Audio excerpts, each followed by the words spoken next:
खुलुमबाय लोगोफोर, आंनि एडभान्स बड'लेण्ड इउटिउब चेनेलाव नोंथांमोनखौ बरायबाय। जुदि नोंथाङा आंनि चेनेलाव गोदानबा अन्नानै आंनि एडभान्स बड'लेण्ड इउटिउब चेनेलखौ साबस्क्राइब खालाम। साबस्क्राइब खालामनो थाखाय नैबे गोजा साबस्क्राइब बटन नुनायाव क्लिक खालाम।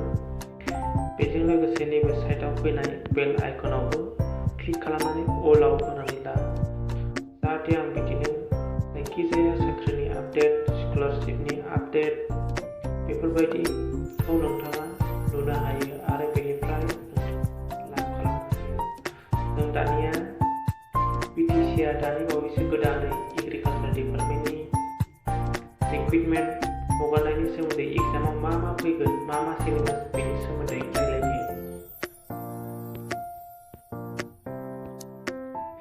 BTC आ गोदानै एग्रिकालचार डिपार्टमेन्टनि जब साख्रि हगारनाय, बेयाव मा सिलेबास, मानिफ्राय फैगोन, बेयाव मोनब्रै केटेगरिनि होदों: general knowledge, current affairs and mathematics and general English. Type of एग्जामा जागोन अबजेक्टिभ, बेयाव मोनब्रै सोंनाय होगोन, बिनि मोनसेल' कारेक्ट, बेखौ बासिनांगोन आरो। फर एग्जाम्पल, जेनेबा जेनेरेल इंलिशनिफ्राय जेनेरेल नलेजनिफ्राय मा होगोन बिसोरो नायो। Economics issue in India, countries and capitals, world organization, national and international current affairs, national news, currents.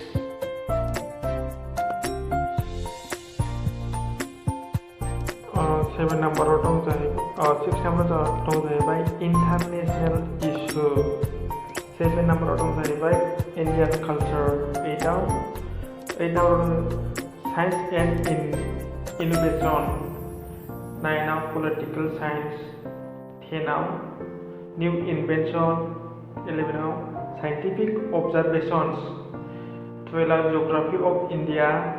13 new invention, बेनो मोननै जादों। 14 scientific observation. 15 about India and it's neighbouring countries. 16 history of India. 17 famous place in India. बेफोरनो general नलेजनिफ्राय दानि BTCनि agriculture डिपार्टमेन्टनि रिक्रुइटमेन्टआव एग्जामाव होगोन। दानिया current एफेयार्सनिफ्राय मा होगोन। Current एफेयार्सनि सिलेबासाव दं जाहैबाय national affairs, international affairs, economics and business world, sports end game. दं जाहैबाय science technology. 6 environment, ecology and climate. 7 दं जाहैबाय कारेन्ट जेनेरेल नलेज।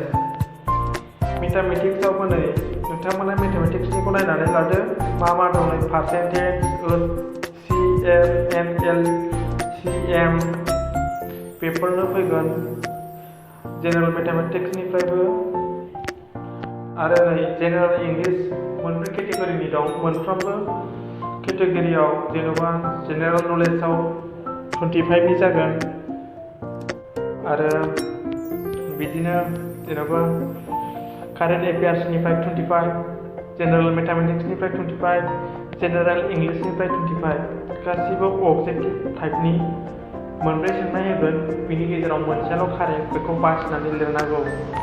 दानिया जेनेरेल इंलिशआव मा दं नै पारा completion, synonyms, antonyms, completion, active and passive voice, idioms and phrases completion बेफोरनोसै नै स्पॉटिंग एरर्स बेफोरनो spelling test, filling in the blank बेफोरखौनो होगोन। जुदि नोंथाङा सिगां बोसोरनि एबा प्रिभियास इयारनि कुइसनफोरखौ एग्रिकालचारनि मा होआमोन बिनि सोमोन्दै भिडिअ नांगौबा, बिनि कुइसनखौ नांगौबा नोंथाङा कमेन्ट सेक्सनाव बुंनो हागोन। बेजों लोगोसे नोंथाङा आंनि चेनेलाव गोदानबा साबस्क्राइब खालामनानै लानो हागोन, जाहाथे आं बिदिनो एग्रिकालचारनि नेक्स्टआव कुइसन पेपारखौ हगारोबा नोंथाङा नुनो हायो। बेनो BTCनि एग्रिकालचार डिपार्टमेन्टनि कुइसन पेटार्ना बेनो बेखौ लानानैनो फैजोबगोन जुदि नोंथाङा मोजां मोनदोंबा आंनि चेनेलखौ साबस्क्राइब खालामदो। दिनैनि भिडिअआ एसेनोसै। अन्नानै चेनेलखौ साबस्क्राइब खालाम। नेक्स्टआव जाहाथे नोङो आं बेनि कुइसन पेपारखौ हगारोबा नोंथाङा नुनो मोनो। एसेनोसै। Thank you.